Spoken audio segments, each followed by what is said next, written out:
Electric field perpendicular है surface के तो और नॉर्मल पॉजिटिव डायरेक्शन में है, यानी कि इलेक्ट्रिक फील्ड की डायरेक्शन में है नॉर्मल, तो ई इंटू एरिया हो जाएगा। अगर इलेक्ट्रिक फील्ड और नॉर्मल अपोजिट डायरेक्शन में है तो ऐसे में माइनस ई इंटू एरिया होगा। लेकिन अगर पैरेलल है इलेक्ट्रिक फील्ड जो है,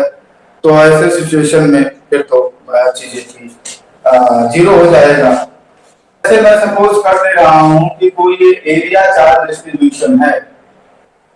और इसकी साइज बहुत बड़ी है, वो तो मैं फिगर में बना दे रहा हूं, लेकिन ये कंसीडर कर रहा हूं कि ये साइज बहुत बड़ी है। अब अगर इसकी साइज लेंथ और विड्थ बहुत बड़ी होगी तो ऐसे में होने वाला क्या है, देखिए ये इस पर चार्जेस डिस्ट्रीब्यूट है, पूरे सरफेस पर यूनिफॉर्मली चार्ज डिस्ट्रीब्यूट किया गया है, यानी यूनिफॉर्म एरिया चार्ज डिस्ट्रीब्यूशन है और इसकी साइज इनफाइनाइट है।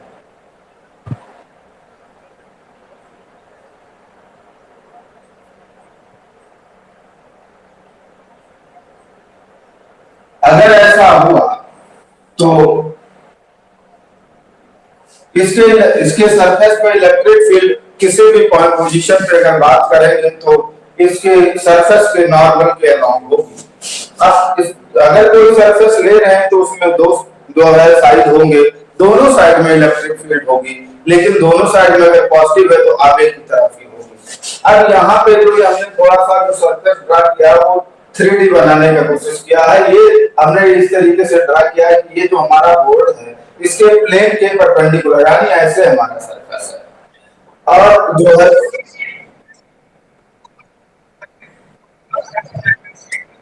बिल्कुल बिल्कुल पॉजिटिव होगा तो दोनों तरफ से आगे होगी। जैसे एग्जांपल के लिए मान लेते हैं ये इनफाइनाइट सरफेस है, मेरा फाइल इनफाइनाइट सरफेस है और इस पर पॉजिटिव चार्जेस डिस्ट्रीब्यूट है, ऐसे है तो इधर जो इलेक्ट्रिक फील्ड इधर होगा वो इस जो इस साइड में होगा, इधर जो इलेक्ट्रिक फील्ड होगा वो इस साइड में होगा। मतलब होगा तो दोनों तरफ इलेक्ट्रिक फील्ड, लेकिन पॉजिटिव है तो अवे फ्रॉम चार्ज डिस्ट्रीब्यूशन होगा और अगर नेगेटिव है तो टुवर्ड्स द चार्ज डिस्ट्रीब्यूशन होगा। इलेक्ट्रिक फील्ड तो दोनों तरफ होगा। आज ये दोनों लोग कहां गए भाई, इससे आपको दिखाई नहीं पड़ रहे। तो देखें, तो अब बात यह है कि यहाँ पर जो है हम सरफेस गॉस कर्व अप्लाई करना चाहते हैं तो हमें डेफिनेटली कोई गॉसियन सरफेस ड्रा करना होगा, क्लोज सरफेस ड्रा करना होगा। अब वो क्लोज सरफेस कैसा ड्रा करेंगे, जानबूझ के ऐसा ड्रा करेंगे जिससे कि या तो उसका सरफेस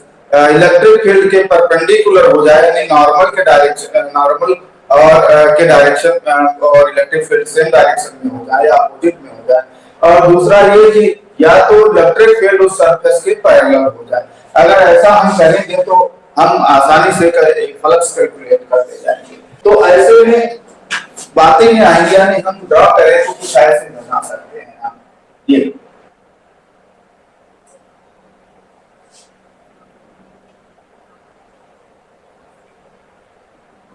एक सरफेस ऐसे है जो इस चार्ज डिस्ट्रीब्यूशन के बिल्कुल पैरेलल है, सर्कुलर है ये,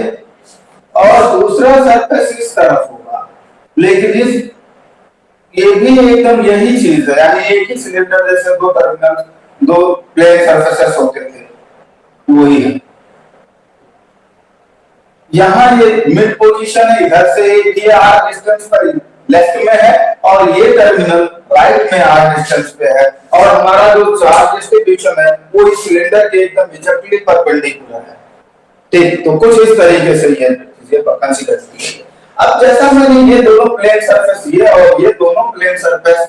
इस चार्ज डिस्ट्रीब्यूशन के सिमेट्रिकल लिया है, लेकिन एक राइट में है और एक लेफ्ट में है, लेकिन डिस्टेंस तो बराबर है। यानी सिमेट्रिकल है तो इंटेंसिटी तो इन मैग्नीट्यूड इक्वल होगी। डायरेक्शन में मैं बात नहीं कर रहा हूं, लेकिन इन मैग्नीट्यूड जो इंटेंसिटी होगी वो इक्वल होगी। हाँ, इस राइट वाले जो प्लेन सरफेस की बात करें तो यहाँ इलेक्ट्रिक फील्ड पॉजिटिव मैं ले रहा हूँ, तो away from positive charge distribution होगा, यानी इस डायरेक्शन में होगा। अब मैं कंसीडर कर रहा हूँ इस सरफेस पे इलेक्ट्रिक फील्ड इंटेंसिटी का मैग्नीट्यूड ही है, तो उसे ही लिख देते हैं। ऐसे लेफ्ट सरफेस पे क्या होगा, ये भी चार्ज डिस्ट्रीब्यूशन से अवे होगा, यानी ये तो लेफ्ट वर्ड होगा इलेक्ट्रिक फील्ड इंटेंसिटी। हाँ, लेकिन सिमेट्रिकल पोजीशन में दोनों फ्लैट सरफेसेस प्लेन सरफेसेस को लिया है, तो डेफिनेटली इन दोनों पर मैग्नीट्यूड तो इक्वल होगा, यानी इस पर मैग्नीट्यूड हमने कैपिटल ई कंसीडर किया था, तो इस पर भी electric field intensity capital E ही होगा। तो इस तरीके से हमने कंसीडर कर लिया। अब नेक्स्ट बात आती है इसका कर्व सरफेस भी तो है, क्योंकि हम अगर गॉस थ्योरम अप्लाई करेंगे तो गॉस थ्योरम में तो पूरे कर्व सरफेस है, पूरे गॉसियन सरफेस का आउटवर्ड फ्लक्स की जरूरत पड़ता है ना। तो अगर फ्लैट सरफेस, हाँ क्या बोलता, हाँ हाँ हो जाएगा, बिल्कुल हो जाएगा, ठीक है, लेकिन हम उसको इंक्लूड तो करना पड़ेगा ना, क्योंकि हम वही तो बोल रहे हैं कि अगर गॉस थ्योरम अप्लाई करना है तो पूरे कर्व सरफेस का हमें टोटल करना होगा। तो जो है करना होगा तो उसके लिए हम इस पर बात करते हैं। अब curve surface by electric field तो आगे जो है होगी पॉजिटिव चार्ज से, चाहे वो लेफ्ट साइड में हो चाहे राइट साइड में, तो आगे होगी, तो आप जरा देखिए इलेक्ट्रिक फील्ड जो होगी वो कर्व सरफेस के बिल्कुल पैरेलल हो जाएगी, जो भी होगी, लेकिन होगी तो पैरेलल ना, चाहे वो लेफ्ट साइड की बात करो और चाहे वो राइट साइड की बात करो, इलेक्ट्रिक फील्ड कर्व सरफेस पे कैसे होगी, पैरेलल होगी। और अगर कर्व सरफेस के पैरेलल है इलेक्ट्रिक फील्ड तो डेफिनेटली ऐसे में electric field intensity, sorry electric flux जो होगा कर्व सरफेस के थ्रू वो जीरो आना है, उसमें कोई डाउट नहीं। तो अब हम जरा टोटल इलेक्ट्रिक फ्लक्स इस कर्व सरफेस का पता कर लेते हैं। तो टोटल इलेक्ट्रिक फ्लक्स इस पूरे गॉसियन सरफेस का यानी क्लोज सरफेस का जो होगा vector A dot D are वो डीए वो इक्वल टू होगा दोनों फ्लैट सरफेसेस का, हालांकि दोनों फ्लैट सरफेसेस सिमेट्रिकल सिचुएशन में है, और नॉर्मल की बात करें तो नॉर्मल आउटवर्ड ही लिया जाता है, तो लेफ्ट वाले साइड में लेंगे तो आउटवर्ड नॉर्मल तो किधर आएगा, लेफ्ट में ही आएगा, यानी ये वेक्टर डीए या वेक्टर ए की डायरेक्शन हो गई। क्योंकि ये प्लेन सरफेस है तो डीए लिखने की जरूरत नहीं, क्योंकि प्लेन सरफेस के लिए तो पूरे सरफेस का एरिया वेक्टर डिफाइन होता है। तो अगर हम इस एरिया को जो प्लेन एरिया है इस एरिया का को कंसीडर कर लें कैपिटल ये है, तो इसे एरिया वेक्टर लिख सकते हैं। तो एरिया वेक्टर दोनों पर देख रहे हैं तो एरिया वेक्टर के ही डायरेक्शन में होगा इलेक्ट्रिक फील्ड, और इलेक्ट्रिक फील्ड अगर एरिया वेक्टर के डायरेक्शन में होगा और सिमेट्रिकल है दोनों सरफेस, तो जस्ट ए का जितना इलेक्ट्रिक फ्लक्स आएगा उसके बाद 2 into 5 किसका, प्लेन सरफेस का, और प्लस 5 किसका, कर्व्ड सरफेस का। इन को अगर आप सॉल्व कर लेते हो तो टोटल इलेक्ट्रिक फ्लक्स आपको फाइंड हो जाएगा। फिर तो ये आ जाएगा vector E dot D R, ये equal to 2 into 5 plane surface का कितना है, प्लेन सरफेस के लिए अभी मैंने सॉल्व कर बात कर रहे थे, ई इनटू एरिया हो गया, और प्लस 5 कर्व वाले का तो जीरो होगा, क्योंकि इलेक्ट्रिक फील्ड जो है वो कर्व सरफेस के पैरेलल है तो उसका फ्लक्स जीरो होगा। तो यहाँ टोटल आउटवर्ड फ्लक्स जो इस curve surface sorry Gaussian surface का आ रहा है वो वेक्टर ई डॉट डीए जो आया वो equal to 2 into A into A, ये आ गया। अब टोटल जो फ्लक्स होता है वो आप जानते हो गॉस थ्योरम में कहा ये गया था जो उसके अंदर टोटल चार्ज होगा उसको एप्सिलॉन नॉट से डिवाइड करने पर अटेन हो जाएगा। अब इसके अंदर चार्ज है कितना, चार्ज तो पूरे सरफेस पे डिस्ट्रीब्यूट है, लेकिन इसके अंदर जो होगा वही हमें जरूरत है। अब इसके अंदर कितना सा चार्ज होगा, मैंने ये सिलेंडर लिया था एज ए गॉसियन सरफेस, वो सिलेंडर इस सरफेस के परपेंडिकुलर यानी ऐसे होगा, तो जितना ये प्लेन का एरिया होगा उतने एरिया तो इसके सरफेस गॉसियन सरफेस के अंदर आ जाएगी, और उतनी एरिया पे जो चार्ज होगा वो इस सिलेंडर रहते कि सरफेस के परपेंडिकुलर ही इस गॉसियन सरफेस को लिया गया है, तो डेफिनेटली इसका जो प्लेन सरफेस की एरिया आ रही होगी जो सर्कुलर पार्ट है उतनी एरिया ही इस चार्ज डिस्ट्रीब्यूशन का इसके गॉसियन सरफेस के अंदर होगा, और अगर इतनी एरिया ही इसके अंदर है, अब अगर हम इस कंसीडर कर लें इसकी एरिया चार्ज डेंसिटी जो इस चार्ज डिस्ट्रीब्यूशन की वो सिग्मा है, तो ए एरिया पे कितना चार्ज होगा वही चार्ज इसके अंदर है, तो charge enclosed q equal to अपर टू sigma equal to charge distributed और अपान में एरिया होता है। तो अगर ये एरिया लेते हैं तो हमें इनक्लोज चार्ज फाइंड हो जाएगा, तो q इक्वल टू सिग्मा ये यहां से आ जाएगा। अब हमने चार्ज जो इसके अंदर है वो भी अगर पता कर लिया, चार्ज भी फाइंड आउट हो गया और हमें फ्लक्स भी कर्व सरफेस का फाइंड हो गया है। तो अगर ऐसे में फिर तो गॉस थ्योरम अप्लाई कर देंगे, और गॉस थ्योरम अप्लाई अगर करते हैं तो गॉस थ्योरम है क्या, उसमें ये कहा गया कि जो टोटल आउटवर्ड फ्लक्स होता है E डॉट dA ये इक्वल टू होता है charge enclose upon epsilon not, और सारी वैल्यूज यहाँ पुट कर लेते हैं तो ये वैल्यू जो आ रही है 2E इनटू एरिया जो होगी वो Q की जगह sigma into A upon epsilon naught. अब यहाँ से A तो कैंसिल हो जाएगा और E इक्वल टू फिर तो आ जाएगा सिग्मा अपॉन 2 एप्सिलॉन नॉट। तो ये इलेक्ट्रिक फील्ड इंटेंसिटी हो गई, जो कोई इनफाइनाइट डायमेंशन का कोई चार्ज डिस्ट्रीब्यूशन है तो वो चार्ज डिस्ट्रीब्यूशन इतनी इलेक्ट्रिक फील्ड जनरेट करेगा। इंपॉर्टेंट बात यह है कि इनफाइनाइट चार्ज डिस्ट्रीब्यूशन हमने कंसीडर किया था, तो यहाँ ये भी क्लियर हो रही है कि हमने अभी तो कहने के लिए कहा था कि ये जो प्लेन सर्फेस है चार्ज डिस्ट्रीब्यूशन से r डिस्टेंस पे, दूसरा वाला भी r डिस्टेंस पर है, लेकिन यहाँ तो r का कोई रोल ही नहीं है, यानी जो इनफाइनाइट डायमेंशन का एरिया चार्ज डिस्ट्रीब्यूशन होता है अगर वो यूनिफॉर्म है तो वो यूनिफॉर्म इलेक्ट्रिक फील्ड जनरेट करता है। ठीक, जो इलेक्ट्रिक फील्ड उसके पास आने पर या उससे दूर जाने पर चेंज नहीं होती, इक्वल ही होती, यानी यूनिफॉर्म इलेक्ट्रिक फील्ड को जनरेट करता है। ये डिपेंड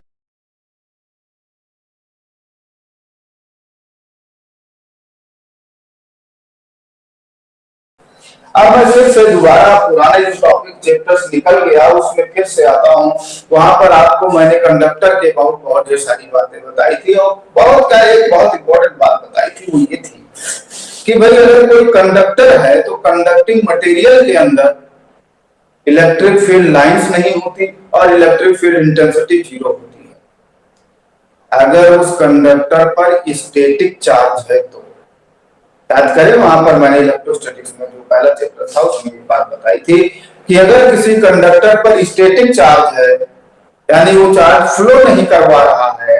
उस पे जो भी चार्ज है वो उसके सरफेस पे जाके स्टेशनरी हो गया है, तो ऐसे सिचुएशन में कंडक्टिंग मटेरियल के अंदर इलेक्ट्रिक फील्ड जो भी होगी वो 0 होगी। 0 इंटेंसिटी की होगी या इलेक्ट्रिक फील्ड कहते हैं नहीं होगी, और वहां पर इलेक्ट्रिक फील्ड लाइंस भी नहीं होगी। जब इलेक्ट्रिक फील्ड नहीं होगी तो इलेक्ट्रिक फील्ड लाइंस भी नहीं होगी। तो ये मैं बात कर चुका हूँ, ये मैं आप लोगों को बता चुका हूँ वहां पर। तो अगर ये बात यहाँ पर भी हम अप्लाई कर लें तो जैसे देखिए, जैसे मैंने सपोज कर दिया किसी भी शेप का कोई भी एक कंडक्टिंग सरफेस है, ये मेरी बात को समझिए, यहाँ पर एक कंडक्टिंग सरफेस है ये, और मैं ये कह रहा हूं कि भाई इस कंडक्टिंग सरफेस के किसी पॉइंट पर जो एकदम कह रही इसके सरफेस के बहुत क्लोज है या कहें सरफेस पर है, वहां पर आप इलेक्ट्रिक फील्ड इंटेंसिटी बता दो। हाँ, लेकिन इस कंडक्टर पर कोई कंडक्टर और इस कंडक्टर को कुछ चार्ज दिया गया है और वो चार्ज इसके सरफेस पर जाकर डिस्ट्रीब्यूट हो गया है।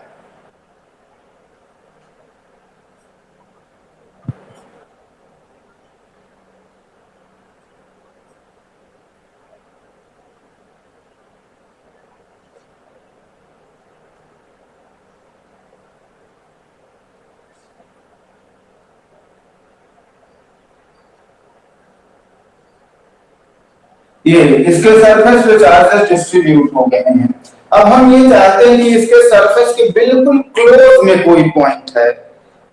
वहां इलेक्ट्रिक फील्ड इंटेंसिटी क्या होगी? इनसाइड तो 0 होती, वहां तो फाइंड करने की जरूरत नहीं, वो तो 0 है यार, पहले से पता। सरफेस के आउटसाइड में बहुत क्लोज में कोई पॉइंट है, हम चाहते हैं वहां इलेक्ट्रिक फील्ड इंटेंसिटी क्या होगी, क्योंकि आउटसाइड में इलेक्ट्रिक फील्ड है होगी अगर चार्ज उसे प्रोवाइड किया गया है। तो अब चूंकि एकदम क्लोज में पॉइंट मैं बात कर रहा हूं, लेकिन अगर मैं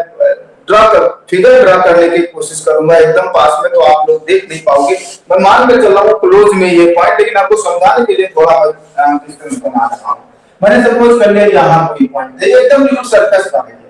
तो अब हम एक जो है ये कह सकते हैं एकदम इसी सरफेस पर है, तो यहाँ जो चार्ज डेंसिटी है वो सिग्मा है, अभी मान ले रहा हूँ, क्योंकि कोई जरूरी नहीं कि कंडक्टर के पूरे सरफेस पे चार्ज डेंसिटी सेम भी हो सकता है कहीं चार्ज डेंसिटी ज्यादा हो तो कहीं चार्ज डेंसिटी कम हो, ये हो सकता है। और जब ये हो सकता है तो हम जो है यहाँ जहां पर हम ये पॉइंट कंसीडर कर रहे हैं, यहाँ पर चार्ज डेंसिटी में कंसीडर कर ले रहा हूं कि यहाँ जो चार्ज डेंसिटी है वो सिग्मा है। ठीक है, तो हम कैसे फाइंड, तो चाहते ये है कि हम गॉस का थ्योरम अप्लाई कर लें और गॉस का थ्योरम अप्लाई करके ये फाइंड कर लें कि यहाँ इलेक्ट्रिक फील्ड इंटेंसिटी कितनी होगी। तो गॉस थ्योरम अगर हम यूज कर को अप्लाई करना चाहते हैं तो उसके लिए हमें गॉसियन सरफेस ड्रा करना होगा जो क्लोज होता है। तो अब यहाँ भी हम जानबूझकर कंडक्टिंग सरफेस के पढ़ चुके हो कि इलेक्ट्रिक फील्ड परपेंडिकुलर होती है, ये पिछले चैप्टर में बता चुका हूँ। हमेशा इलेक्ट्रिक फील्ड आउटसाइड में, अगर चार्ज है कंडक्टर पे तो आउटसाइड में होती है और वो इलेक्ट्रिक फील्ड हमेशा सरफेस के परपेंडिकुलर होती है। तो यहाँ पर जब हमको पता है तो हम ऐसा सरफेस न लें कि ताकि जो भी बातें बता रहा था कि इलेक्ट्रिक फील्ड सरफेस के परपेंडिकुलर हो जाए, तो अगर नॉर्मल के डायरेक्शन में होगा तो ई इनटू एरिया कर देंगे, अपोजिट में होगा तो माइनस ई इनटू एरिया कर देंगे। तो ये क्यों ना अप्लाई कर लें। तो चूंकि हम ये कह रहे हैं कि भाई यही का हमें सिग्मा लेना है, यानी यही का एलिमेंटल पार्ट हमें लेना है, तो एलिमेंटल पार्ट यानी कि हमें यहाँ जो है ले तो रहे हैं ये एक सिलेंडर, ये एक सिलेंडर कंसीडर कर लिया हमने, लेकिन इसका जो प्लेन सरफेस है वो प्लेन सरफेस की एरिया बहुत स्मॉल या बिल्कुल एलिमेंट्री एरिया लिया है। मेरी बात को समझिए, क्योंकि इसको अगर हम बड़ा पिछले वाले केस में तो हम बड़ा ले सकते थे, क्योंकि इनफाइनाइट साइज का मैंने लिया था ना, कोई इलेक्ट्रिक फील्ड यूनिफॉर्म होनी थी, कोई फर्क नहीं पड़ता था। जो ये प्लेन एरिया ले रहे थे वो आप बड़ा लो चाहे छोटा लो, कोई फर्क नहीं पड़ता। लेकिन अब की बार फर्क पड़ने वाला है, इसलिए क्योंकि हम बात कर रहे हैं कि इसके सरफेस पे चार्ज डेंसिटी अलग अलग हो सकती है। अब अलग अलग अगर चार्ज डेंसिटी हो सकती है तो बड़ा एरिया ले लोगे तो ऐसे में फिर पॉइंट जैसा वो तो नहीं होगा ना, वो अलग अलग सर पॉइंट पर अलग अलग चार्ज डिस्ट्रीब्यूशन होगा और आप जो है आप इस फार्मूले की बात करें उसको अप्लाई नहीं कर पाओगे। तो जरा देखिए, हम अब यहाँ पे ये एकदम एलिमेंटल एरिया लिया है, यानी इसके एरिया वेक्टर को आउटवर्ड डायरेक्शन में तो होगा, लेकिन वेक्टर ये नहीं, वेक्टर डी लिख रहे हैं क्योंकि ये बहुत स्मॉल एरिया में ले रहा हूं, यानी just like to a point हो जाएगा ये, और पॉइंट हो जाएगा तो इलेक्ट्रिक फील्ड इसी पॉइंट की हो जाएगी। मेरा ओवरऑल जो टारगेट है वो यही है कि वो पॉइंट जैसा हो ताकि हमारा एग्जैक्ट उसी पोजीशन का इलेक्ट्रिक फील्ड पता हो जाए, क्योंकि अभी इलेक्ट्रिक फील्ड हर जगह सेम नहीं होनी है ना, सेम नहीं होनी है, इसलिए हम बहुत बड़ा एरिया नहीं ले सकते। अगर बहुत बड़ा एरिया ले लेंगे तो फिर प्रॉब्लम ये आएगी कि इलेक्ट्रिक फील्ड अलग अलग पोजीशन में अलग अलग होगी, तो ई इनटू एरिया नहीं कर पाएंगे ना, ई इनटू एरिया तभी कर पाएंगे जब इलेक्ट्रिक फील्ड यूनिफॉर्म हो। तो इसीलिए मैंने इसे जे पॉइंट बहुत स्मॉल एरिया लिया है और इतनी एलिमेंट्री एरिया कह सकते हैं, और एलिमेंट्री एरिया लिया तो लाइक टू ए पॉइंट हो जाएगा, तो इलेक्ट्रिक फील्ड यहाँ पर लगभग कह सकते हैं सेम ही होगी। तो ऐसे में क्या होगा, अब हम इस एलिमेंट्री एरिया के लिए इनटू एरिया वाला कॉन्सेप्ट फ्लक्स फाइंड करने के लिए अप्लाई कर सकते हैं, ठीक। लेकिन ये वाला जो प्लेन सरफेस है एलिमेंट्री एरिया ये भी है, इसका आउटवर्ड नॉर्मल इधर होगा, लेकिन यहाँ पर इलेक्ट्रिक फील्ड जो है जीरो है, लेकिन बाहर जीरो नहीं है, यहाँ मैं कंसीडर कर रहा हूँ इलेक्ट्रिक फील्ड कुछ है, वो है इलेक्ट्रिक फील्ड ई है और ये एलिमेंट्री एरिया वेक्टर डी है, और कर्व सरफेस पे इनवर्ट इनसाइड जो पार्ट होगा उस पर तो इलेक्ट्रिक फील्ड ही नहीं है, उस पर तो इलेक्ट्रिक फील्ड ही नहीं है, लेकिन आउटसाइड वाले में इलेक्ट्रिक फील्ड है, लेकिन वो कर्व सरफेस के पैरेलल हो जाएगा, ठीक। अब अगर ये सब बातें जैसे पिछले वाले आर्टिकल में मैंने लिया था एकदम वही चीजें हैं, बस थोड़ा सा बदल रहा है। तो इस सिचुएशन में जो इलेक्ट्रिक फ्लक्स इस गॉसियन सरफेस का जो आना है वो E into E dot dA जो आएगा वो हम लिख सकते हैं कर्व सरफेस का तो जीरो हो रहा है, और इसका जो है अब इसका जो इनसाइड प्लेन सरफेस है ये फाई प्लेन सरफेस का है, लेकिन इनसाइड वाले का है, प्लस फाई प्लेन वाले का ही लेकिन आउटसाइड का है, और प्लस फाई कर्व वाले का, इन सब का मिला के आप टोटल कर लो तो इस क्लोज सरफेस का फ्लक्स हो जाएगा। तो फाई प्लेन इनसाइड वाले की अगर बात करें तो इनसाइड में इलेक्ट्रिक फील्ड नहीं है तो फ्लक्स तो जीरो होगा, यानी ये तो जीरो हो जाएगा। फाई प्लेन आउटसाइड वाले की बात करें यानी इस वाले आउटसाइड प्लेन की तो E इनटू एरिया लिखेंगे, यानी E इनटू एरिया, यहाँ एलिमेंट्री एरिया लिख रहा हूं तो E इनटू dA लिख दिया हमने, और जो है प्लस फाई कर्व सरफेस का भी जीरो हो गया। तो टोटल जो फ्लक्स आएगा इस गॉसियन सरफेस का वो E डॉट dA जो आएगा वो equal to E into D आ गया। तो ऐसे में हमने ये फ्लक्स टोटल पता कर लिया। टोटल फ्लक्स जो होता है वो इस गॉसियन सरफेस के अंदर जो चार्ज होगा उतना अपान एप्सिलॉन नॉट होगा। तो इसके अंदर चार्ज कितना है, तो क्यू जो होगा, अब चूंकि एलिमेंट्री एरिया पे है तो बहुत कम होगा, डीक्यू लिख देता हूं, तो d q equal to sigma d होगा। सिग्मा को डी से मल्टीप्लाई, एरिया से मल्टीप्लाई कर दो तो इतना चार्ज होगा। तो गॉस थ्योरम अप्लाई कर लेते हैं। तो गॉस थ्योरम के अकॉर्डिंग क्या होता है, वेक्टर ई डॉट डी जो होता है वो होता है क्यू अपान एप्सिलॉन नॉट। तो वैल्यू यहां पुट कर लेते हैं। ये वैल्यू तो आ चुकी है कितना, ई इनटू डी, और ये इक्वल टू क्यू की वैल्यू आ गई सिग्मा डी और अपान एप्सिलॉन नॉट। अब डी तो कैंसिल हो जाएगा, यानी E equal to sigma upon epsilon naught होगा। ठीक, तो यहाँ पर थोड़ा फर्क ये हो गया कि अगर कंडक्टिंग सरफेस है तो जस्ट आउटसाइड जो इलेक्ट्रिक फील्ड होगी वो सिग्मा अपान एप्सिलॉन नॉट होगी, नॉट टू अपान में पिछले वाले आर्टिकल में 2 एप्सिलॉन नॉट आया था, अभी बार एप्सिलॉन नॉट आ रहा है। तो आउटसाइड जो इलेक्ट्रिक फील्ड होगी अगर वो कंडक्टिंग सरफेस है तो वहां इलेक्ट्रिक फील्ड जो होगा फार्मूला होगा सिग्मा अपान एप्सिलॉन नॉट। ये जस्ट सरफेस के क्लोज में कोई पॉइंट है तो वहां पर इलेक्ट्रिक फील्ड का फार्मूला होगा।